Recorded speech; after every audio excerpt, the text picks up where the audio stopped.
La guerre au Moyen-Orient atteint un tout nouveau niveau d'escalade. L'Iran a attaqué pour la première fois avec des missiles balistiques de moyenne porté une base militaire américaine et britannique sur l'île de Diego Garcia, à 4000 km de l'Iran. Quant aux États-Unis et à Israël, ils ont attaqué le site nucléaire de Natanz en Iran, après quoi les autorités de Téhéran ont annoncé un risque de fuite radioactive. De plus, la Maison-Blanche a reconnu que l'administration du président américain élabore des méthodes pour prendre le contrôle ou saisir les matériaux nucléaires iraniens, puisque la campagne militaire contre Téhéran, menée par les États-Unis et Israël, entre dans une phase plus incertaine. Mais la frappe de l'Iran sur l'île Diego Garcia a révélé une vérité gênante. L'Iran n'a pas seulement conservé des missiles, mais il possède aussi des missiles d'une portée aussi grande. Cela change considérablement les calculs dans cette guerre, car jusqu'à aujourd'hui, on pensait que l'Iran ne possédait que des missiles d'une portée maximale de 2000 km, alors qu'ici, les missiles visaient une cible à une distance de 4000 km. Je m'appelle Alexei Petchi, discutons ensemble de ce sujet, mais avant de commencer, je voudrais vous demander de soutenir financièrement le travail de cette chaîne YouTube grâce à votre don, à un abonnement payant ou au parrainage directement ici sur la plateforme. Sous cette vidéo, il vous suffit d'appuyer sur le bouton « Parrainer » ou de scanner le code QR qui s'affiche sur vos écrans. C'est en fait le moyen le plus pratique de faire un don unique. Je vous serai reconnaissant pour tout soutien de votre part, mais vous pouvez le faire à la fin de cet épisode. Et abonnez-vous aussi à ma chaîne Telegram Petchi News, le lien se trouve dans la description de cette vidéo. Nous y publions des actualités en temps réel dès qu'elles arrivent. Alors, l'Iran. Des missiles iraniens de moyenne portée ont attaqué la base militaire de Diego Garcia dans l'océan Indien, utilisée par les États-Unis et le Royaume-Uni. 2 missiles ont été lancés dans la nuit du 21 mars. Selon le Wall Street Journal, aucun des missiles n'a atteint sa cible. L'un des missiles est tombé en panne en vol et pour le second, un destroyer américain a lancé un missile intercepteur SM-3.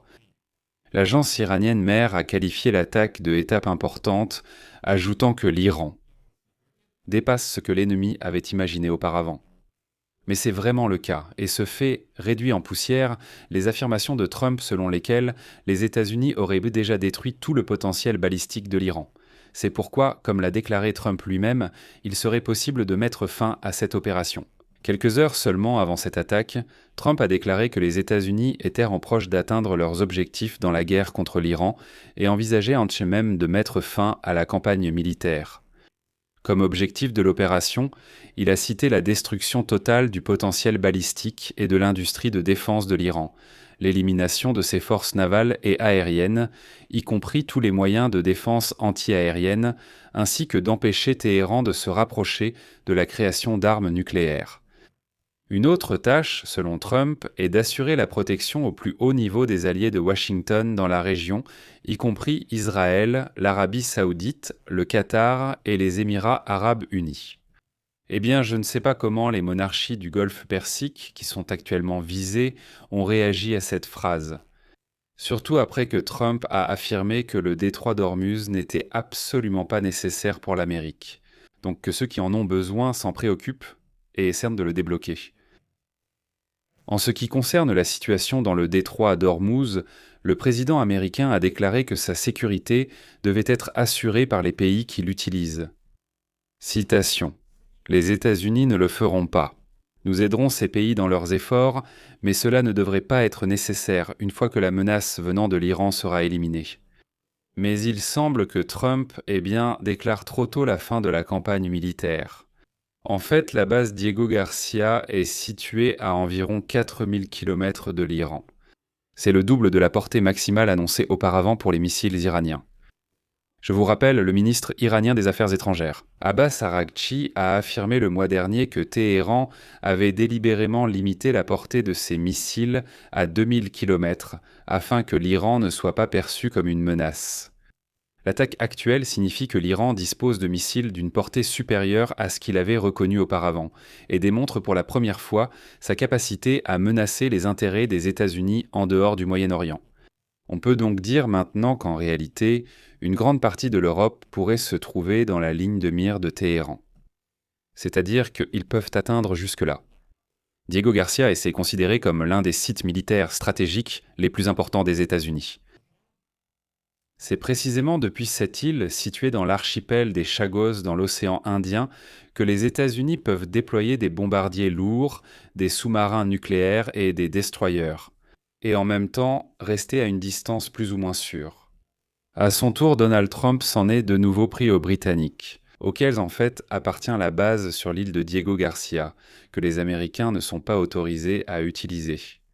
Il a qualifié de tardive la réaction du Royaume-Uni à la décision d'autoriser les États-Unis à utiliser les bases britanniques pour frapper des cibles iraniennes liées au blocage du détroit d'Ormuz. La situation est encore compliquée par le fait que la Grande-Bretagne a précédemment décidé de céder l'île de Diego Garcia à Maurice, mais les Britanniques ont conservé le droit d'utiliser la base militaire. Et voilà que Trump, il dit, je cite, « J'ai été un peu surpris par la Grande-Bretagne, ils auraient dû agir beaucoup plus rapidement. » Et là, je veux tout de suite dire, il ne te devait rien. Donald Trump, personne ne te doit rien du tout, surtout vu la façon ignoble dont tu t'es comporté avec tes alliés de l'OTAN. Mais comme argument pour expliquer pourquoi il ne te devait rien, je vais citer non pas mes propres mots, mais ceux du général français tuant à la retraite Michel Yakovlev. Et ce sont des arguments en béton armé. Je vais simplement citer ces paroles. Генерала Мишеля Яковлева. Nous avons au moins 5 raisons de répondre non à Trump. La première raison, c'est qu'il n'a pas compris. S'il veut mener une opération de l'OTAN, alors le commandement doit être assuré par l'OTAN. Это должна быть еди. On ne peut pas mener une opération américaine où il bombarde puis tout et n'importe quoi, tandis qu'en parallèle, à un autre niveau, les Européens font quelque chose de complètement différent. Non, non, non. Cela doit être une seule et unique opération sous le drapeau de l'OTAN. Je ne pense pas qu'il en ait pris conscience lorsqu'il préparait l'opération. Les objectifs stratégiques de Trump, en dehors de la tâche de débloquer le détroit, restent flous et mal définis. Si les pays de l'OTAN envisageaient leur participation, ils auraient un besoin que les États-Unis exposent par écrit et de manière absolument claire quels sont exactement ces objectifs. Et il ne s'agit pas ici de tweets. Il existe un autre problème, le manque de confiance envers Trump. Il est de notoriété publique qu'il abandonne régulièrement ses alliés à leur sort. Trump, tel un capitaine du Titanic essayant de vendre des billets bon marché pour son voyage, alors qu'il a déjà heurté un iceberg. Donc il y a de nombreuses raisons de dire non. Mais il convient également de se rappeler un autre épisode important de cette guerre, qui s'est produit la veille, samedi. L'Iran a annoncé le 21 mars que les États-Unis et Israël avaient frappé son usine d'enrichissement d'uranium à Natanz. Selon les médias d'État iraniens, il n'y a pas eu de fuite radioactive et les habitants locaux n'ont pas été mis en danger. C'est d'ailleurs la deuxième fois que le site est attaqué depuis le début de cette guerre entre les États-Unis, Israël et l'Iran. Au même moment, il est rapporté que l'administration du président américain Donald Trump élabore des méthodes pour prendre le contrôle ou retirer les matériaux nucléaires iraniens. La planification se concentre sur la possibilité de déployer les forces terrestres du commandement des opérations spéciales des États-Unis. Une unité militaire d'élite souvent chargée des missions les plus délicates de lutte contre la prolifération des armes de destruction massive.